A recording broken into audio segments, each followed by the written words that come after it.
안녕. 오늘은 소크라테스의 아이러니로 가득한 삶에 대해서 이야기를 좀 해볼까 해. 소크라테스가 살던 헬라스는 1000개 가까운 서로 다른 폴리스 도시국가의 느슨한 연합체였어. 왕은 청동기 시대의 몰락과 함께 사라졌지. 소크라테스는 아테네가 유례 없이 새로운 사상인 민주주의를 품게 된 바로 그 시대에 태어났어.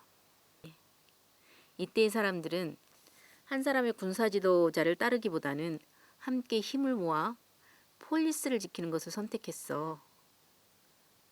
소크라테스는 민주주의와 함께 성장했고, 그리고 민주주의 분열과 함께 죽음을 맞이했어. 소크라테스는 굉장한 천재로 알려져 있어. 또한 건장한 체격을 가진 강인한 사람이었다고 해. 오랫동안 한 곳에 집중할 수 있는 집중력이 강한 사람이었다고도 알려져 있어. 군복무 시절에 생각에 빠져 밤을 새고 태양이 떠오를 때까지 한 곳에 서 있었다고 하는 에피소드도 있어. 또한 소크라테스는 인생의 중요한 순간에 종종 다이몬이라고 하는 신비한 음성을 들었다고도 해. 소크라테스 변명에서도 그 다이몬의 이야기가 나와. 다이몬은 무엇을 하라고 하는 것이 아니라 무엇을 하지 말라는 방식으로 소크라테스와 소통했다고 해. 어떤 사람은 이것을 양심의 소리로 해석하는 사람도 있더라고. 아무튼 소크라테스에게는 신비한 능력이 있었던 것 같아. 소크라테스가 자신을 도덕 철학자라고 생각하게 된 결정적인 계기가 있어. 고대 그리스 사람들은 델포이 신탁의 응답을 듣는 것으로 많은 문제들을 해결해 왔어. 어느 날 친구 카이로폰이 델포이에 가서 소크라테스보다 더 현명한 사람이 있습니까? 라고 물었을 때 없다는 응답을 받았다고 해. 이 소리를 들은 소크라테스는 자신이 알지 못하는 것을 알고 있음을 깨달았기 때문에 그렇지 못한 사람들에 비해서 현명한 사람이라고 해석을 했어. 그리고 이러한 태도로 그는 진리와 지혜를 탐구하기 시작했지.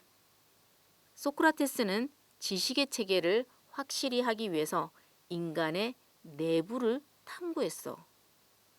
그에 따르면 인간의 내부는 알고 있는 것을 행동으로 옮기는 독특한 활동 공간이야.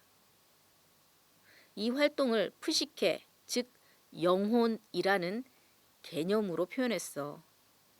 영혼의 활동이 뭐지? 영혼의 활동은 우리가 무언가를 알 수 있고 일상생활을 하는데 행위를 이끌어내고 지배하는 활동이래. 그래서 소크라테스는 인간은 가능한 한 영혼을 선하게 만드는데 집중해야 한다고 주장했어. 그런데 잘 생각해봐. 인간은 모두 푸시케를 가지고 있는 한 동등한 존재야. 고대 아테네는 성인 남성만이 시민으로 대접받았어. 시민이란 사람다운 사람인 거지.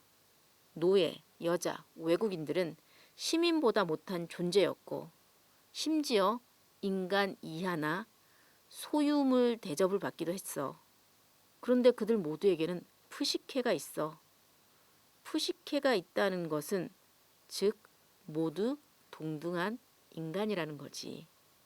여기에 인간 평등이라는 전복적 사유가 있음을 알 수가 있지. 소크라테스는 인간은 확실한 지식을 가질 수 있다고 보았어. 생각해봐. 우리 인간은 확실한 지식을 가질 수 있을까? 인간을 긍정적으로 본다면 가질 수 있다라고 평가할 수도 있겠지. 소크라테스는 그런 면에서 인간을 굉장히 긍정적으로 봤다라고 할 수 있지. 소크라테스는 인간이 확실한 지식을 가질 수 있다고 보았어. 그 지식만이 도덕의 기초가 된다고 확신했어. 그래서 그는 어떻게 인간이 그러한 확실한 지식을 획득할 수 있는지를 보여줘야만 했어. 어떤 방법으로 확실한 지식을 획득할 수 있을까? 그 방법으로 소크라테스는 변증술을 통해서라고 했어. 이 변증술은 삼파술이라고도 해.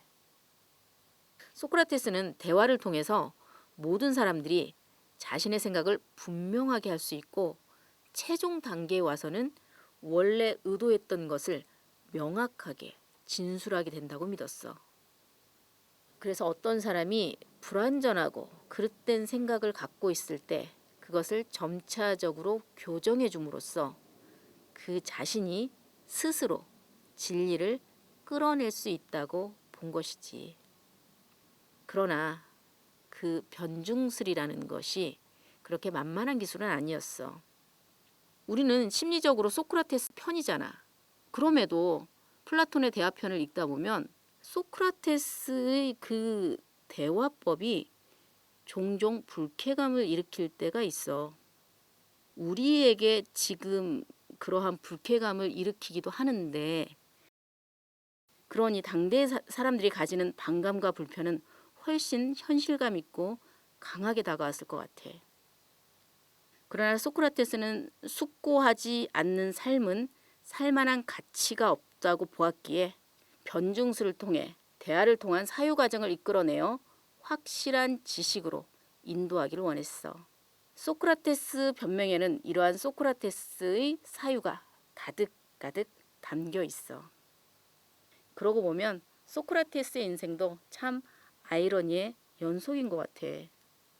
소피스트처럼 돈을 받고 남을 가르치지 않았건만 남을 가르친 제목으로 고소당하고, 자신의 혼을 돌보라는 윤리적인 원칙을 강조했건만 사람들을 타락시켰다는 제목으로 고소당하고, 신의 사명을 다해 아테네를 깨우는 등해를 자청했건만 신을 섬기지 않는다는 불경죄로 기소를 당했어.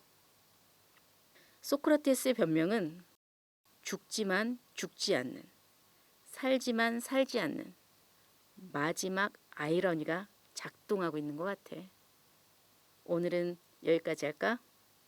다음에는 펠레폰네소스 전쟁과 그 이후에 일어난 아테네 상황에 대해서 이야기를 좀 하려고 해. 그럼 안녕.